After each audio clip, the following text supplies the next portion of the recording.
विभागीय आयुक्त कार्यालयात आले होते. पोस्टाच्या निर्देशानंतर आर्थिक सादरीकरण होतं. सगळे नगरसेवक आलेले होते. किती जण आले होते आपल्यासोबत? काय काय मागच्या वेळेसही आम्ही आयुक्त कार्यालयात आलो तेव्हा 16 मेंबर माझ्यासोबत होते.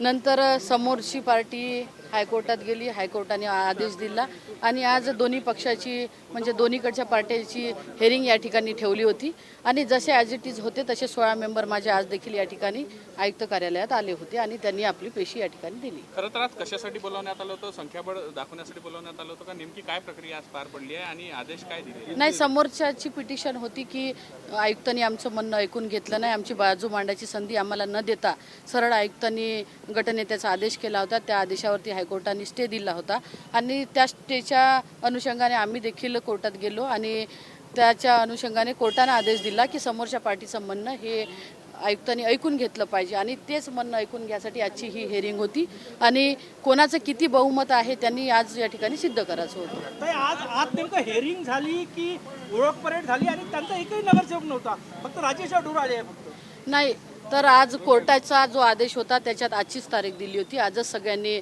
म्हणजे बौद्ध पार्टीज असं आदेशात लिहिलं होतं. दोन्ही पार्टी आजच हजर व्हायच्या होत्या पण ते हजर नाही झाले. फक्त गटनेते आले, त्यांनी वकिलांना या ठिकाणी आणलं आणि आता आयुक्त मॅडमनं देखील सांगितलं की त्यांना हजर होण्यासाठी आता सोमवारपर्यंतचा वेळ दिला आहे. मी सोमवारपर्यंत जे येईल त्यांचं म्हणणं ऐकील, नाही तर मी सरळ आदेश करेल असं आयुक्त मॅडम.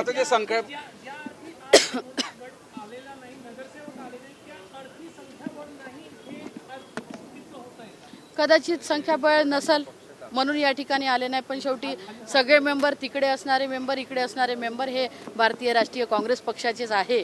पण शेवटी मॅडमनं सांगितलं कोण्या गटाकडे किती आहेत संख्याबळ तुम्ही या ठिकाणी दाखवा. त्याच्यामुळे माझ्याकडे जे 16 मेंबर होते ते या ठिकाणी आले.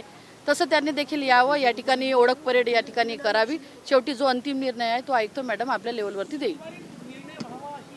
सोमवारपर्यंत त्यांना हजर होण्यासाठी वेळ सोमवारपर्यंत दिला आहे. त्याच्यानंतर जो काही आदेश करायचा आहे तो अंतिम निर्णय हा आयुक्त मॅडमचा आहे, ते या ठिकाणी करतील. संख्याबळ एकूण काँग्रेसकडे असलेले नगरसेवक आणि आपलं असलेलं संख्याबळ फक्त आपला पूर्ण दावा कन्फर्म समजायचा.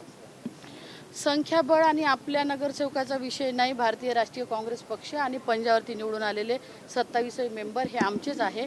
फक्त आता शेवटी मतमतांतर हे होत असतात, काही इकडे विभागली गेली काही तिकडे विभागली गेली, पण शेवटी गटनेत्याचा अंतिम आदेश आल्यानंतर 27 मेंबर हे एका ठिकाणीच राहणार आहे आणि काम देखील गटनेता सगळ्यांना सोबत घेऊन करणार आहे.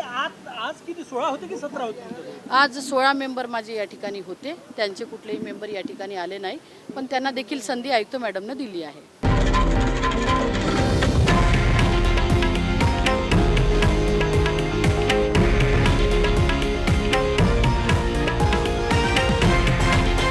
हे आहे देशातील नंबर 1 न्यूज नेटवर्क आणि आपण पाहत आहात TV9 मराठी, एकमेव.